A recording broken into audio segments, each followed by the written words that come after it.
Today on People Now, Kanye West says Kim K tried to lock him up. We'll explain what he says happened.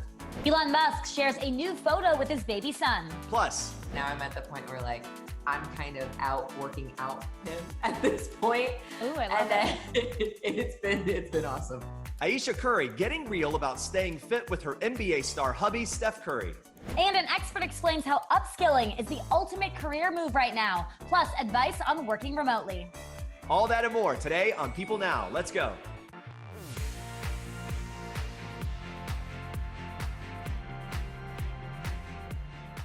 Hey, what's up, everyone? Welcome to People Now. I'm Jeremy Parsons. Great to see you. What's up, Andrea?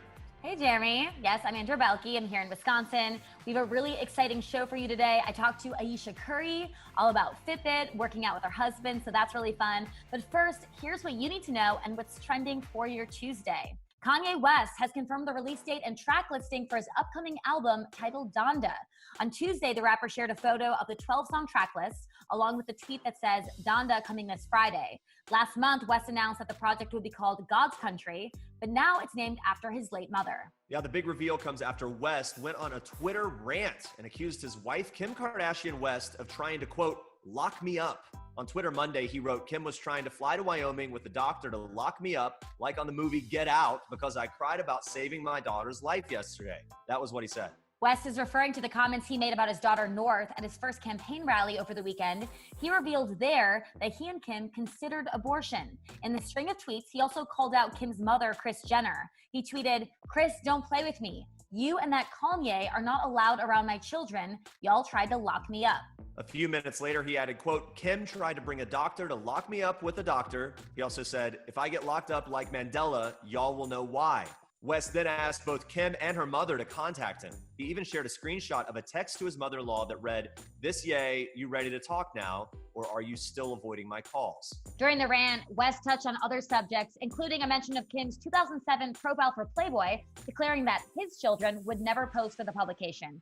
In one tweet, he wrote, I put my life on my God that North's mom would never photograph her doing Playboy, and that's on God. I'm at the ranch, come and get me. West's Twitter frenzy comes after a source told People that Kim is furious with her husband for bringing up their oldest daughter during that campaign rally. And another insider told People on Monday, quote, things have broken down significantly between the two of them, and it's happened pretty suddenly. Well, it looks like Elon Musk is getting to spend a lot of quality time with his son, X-A12. Musk posted this cute picture of himself looking into the eyes of the baby boy Tuesday morning. Super sweet. He captioned the picture with a phrase in German that translates to, the baby cannot use a spoon yet. This sweet snapshot comes a day after Forbes announced that Musk's net worth has surpassed $74 billion.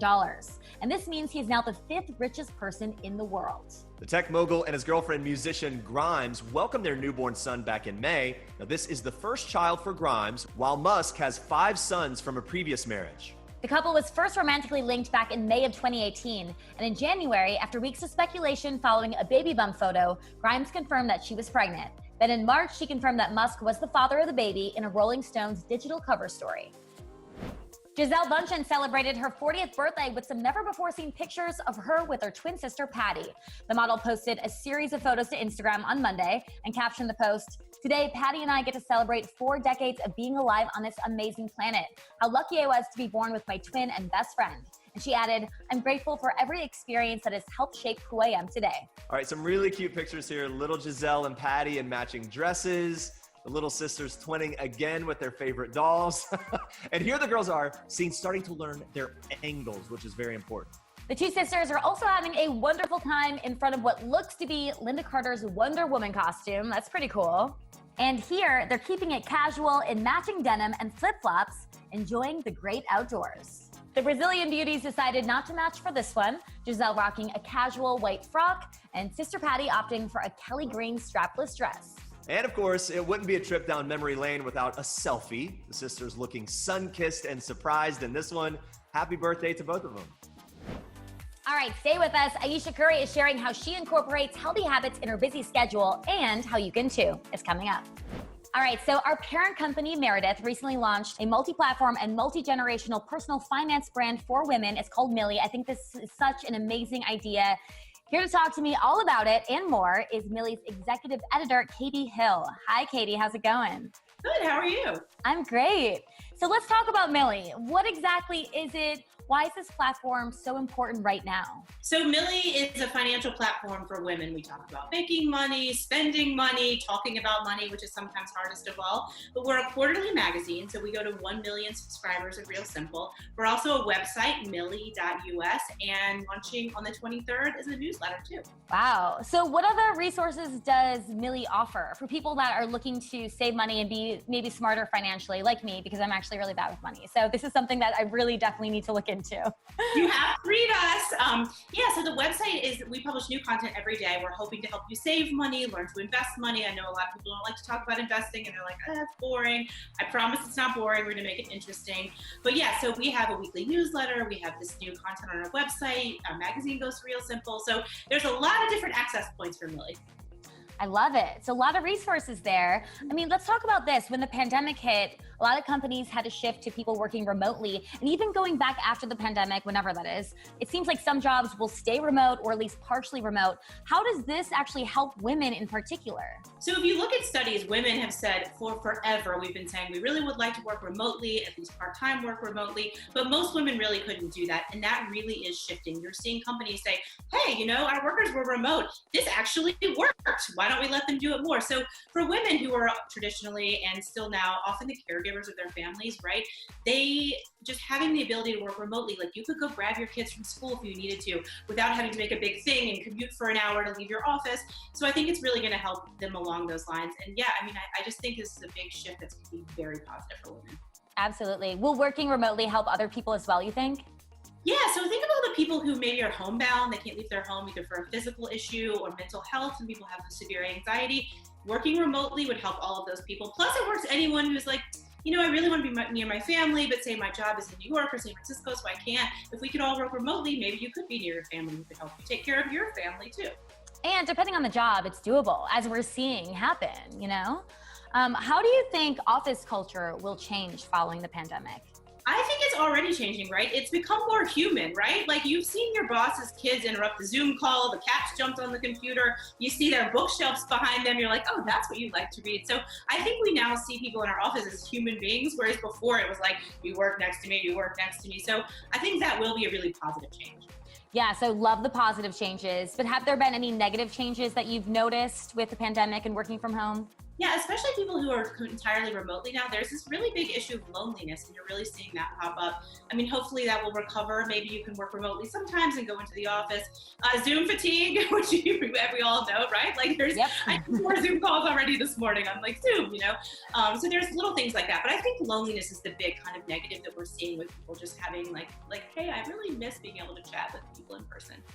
That is really hard. I mean, luckily for me, I'm with my family right now, but if I was by myself, I think I would probably get a dog or probably have to do something because that's really difficult. It really is. It is really difficult. And I think a lot of people are really suffering in silence, you know? And of course, there's the other side of it. You're right, where some people have like 4 roommates they're living with, or their mom and dad are just driving them nuts because they're back with their families. There's a lot of interesting shifts. All right, switching gears now a little bit. What would you say is the ultimate career move right now that you could make? Yeah, upskilling, right? Get some new skills. This is the time you don't have those, you might be, you know, working remotely, you don't have a commute, you have a couple hours extra in the day. Get some new skills if you can. And it doesn't mean that you're gonna switch careers or even switch companies, but just getting some new skills to kind of like move you up the career ladder. Yeah, so what is the whole idea behind upskilling? Are there classes to help? I mean, what are ways that people can do this and is it affordable? Yes, it certainly is affordable. So there's things like hard skills, which are like AI or tech skills that you might want to brush up on, right? There's also soft skills, emotional intelligence, creativity. Companies are really looking for both. And yes, there's so many free classes now, and I think this is going to be more and more of a huge trend. We're going to see a lot of online learning, but sites like Allison.com, they have millions of free classes. That's really great. You could learn marketing or kind of whatever you want to learn. LinkedIn Learning is really good too, and I think that's about $30 a year, and you get a bunch of classes. So look online, even your employer, these big employers often offer them, but you might not even know about it. So call HR and say, hey, is there any upskilling that you can kind of give me if I want to learn a new tech program or I want to learn whatever, and see if they have it.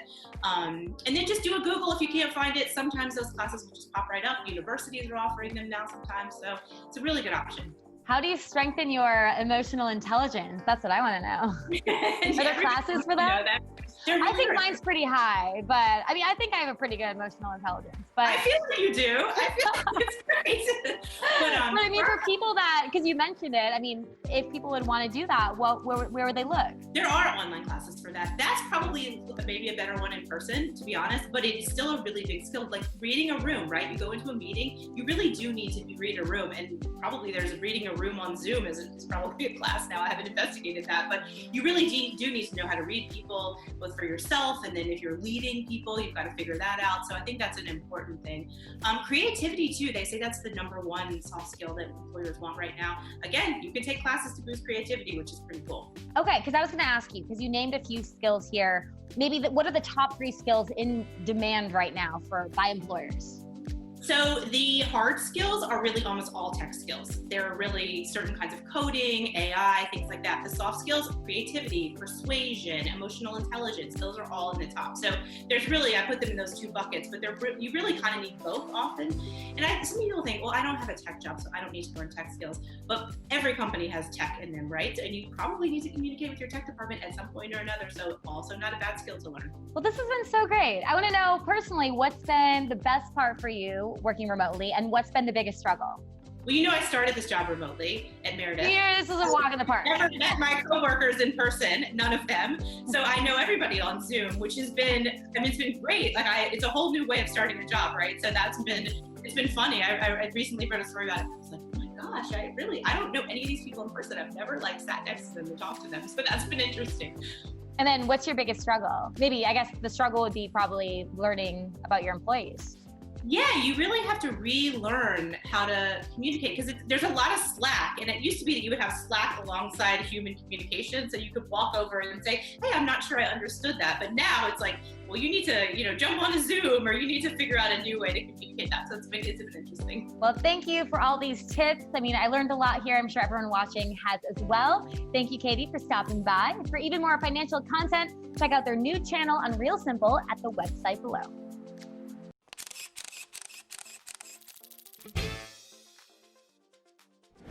That completes our first round of this circuit. So back to the squats we go. 20. Let's get it. Ayesha Curry has teamed up with Fitbit to create a Fitbit premium content series. It's called Ayesha Curry's Premium Summer. It's really exciting. New content drops every Tuesday. The focus is on food and fitness. Ayesha joins me now. How's it going? Hi, it's going great. It's going great. I mean, all things considered, right? I think we're all trying to navigate this new normal. And so we're kind of right in the same boat with everybody. Yeah. Well, first of all, I wanted to say thank you to your team for sending me my first Yeah, ever. Words with. I know. I'm so excited. I've never had one. What's your favorite feature on the Fitbit? You're gonna love it. So right now, my favorite feature is the calorie tracker. Just, because I am at home all day, and so it's nice to be able to keep track of what's going in. And then also it's the sleep. So it has I wear it to go to sleep, and it tracks all of my sleeping patterns to help me figure out how to get better rest. So I love that. I saw that there's a snore detector, which I'm excited to try out because I've heard that I snore. Have you done that one? I've heard that about myself too, but I don't believe it. I don't want to believe it. The focus on the series is about food and fitness. There's some workouts. What do you have coming up the next couple of weeks that you're really excited for people to check out?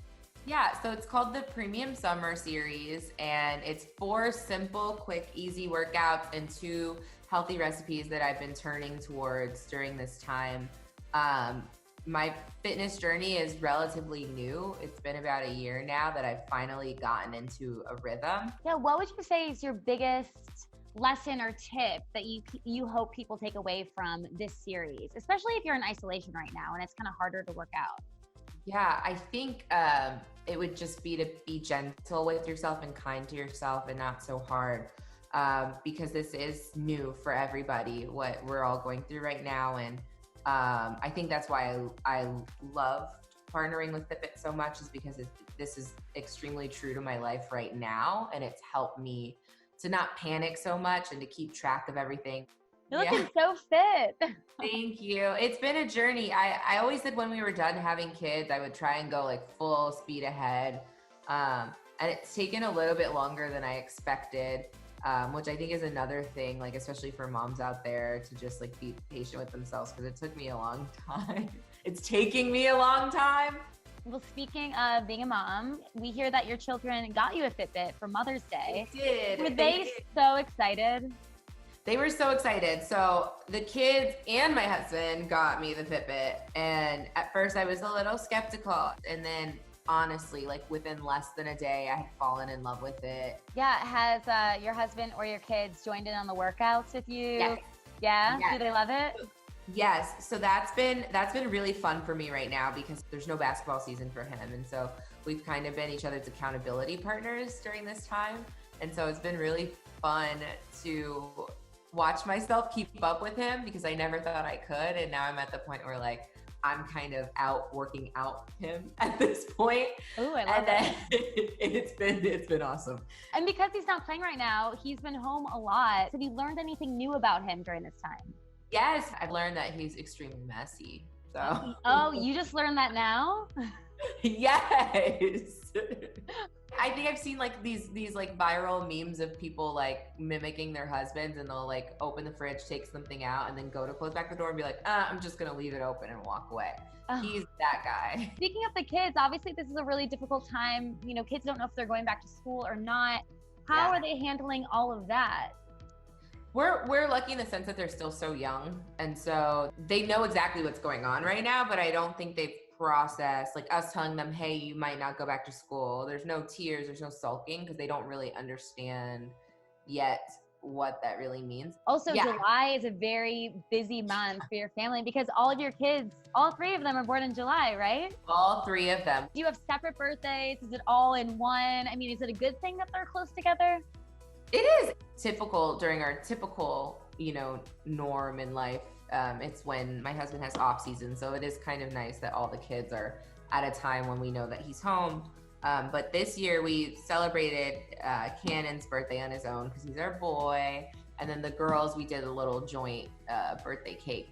Your kids are the most adorable kids ever. And I saw on your last Instagram post, you said that Ryan loves oysters. Loves them. I don't even know if I knew what oysters were at that age. She loves them. I had her try it, like I want to say like a year ago, just one of mine. Expected her to like skin up her face a little bit and not enjoy it, and she wanted more. So it's her thing. On a more serious note here, there is a lot going on in our country right now. And although your kids are really young, I was curious if you have had to have any conversations with them kind of surrounding the protests against police brutality. Is that something that you've had to approach with them, or what's your plan moving forward with that? Yeah, absolutely.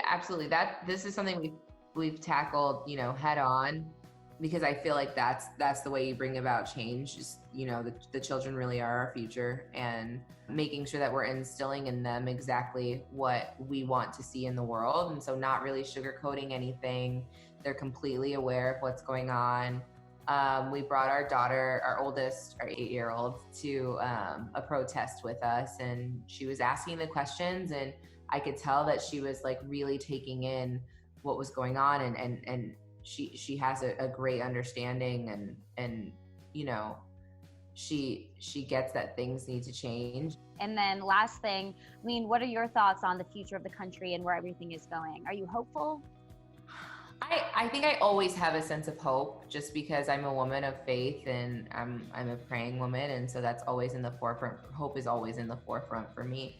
But I think it's making sure that we all stay very diligent and don't just move on from the things that we wish to see change, because I feel like things happen and we face them in the moment, and then days, weeks, months go by, and then people forget. And so I think it's just making sure that we stay on top of the change that we want to see and be a part of it as well. But I am hopeful that we'll see a brighter, different, inclusive future. So, well, Ayesha, thank you so much for talking about all of this with me. Thank you for this. I'm going to try everything, including my snoring. You're gonna love it.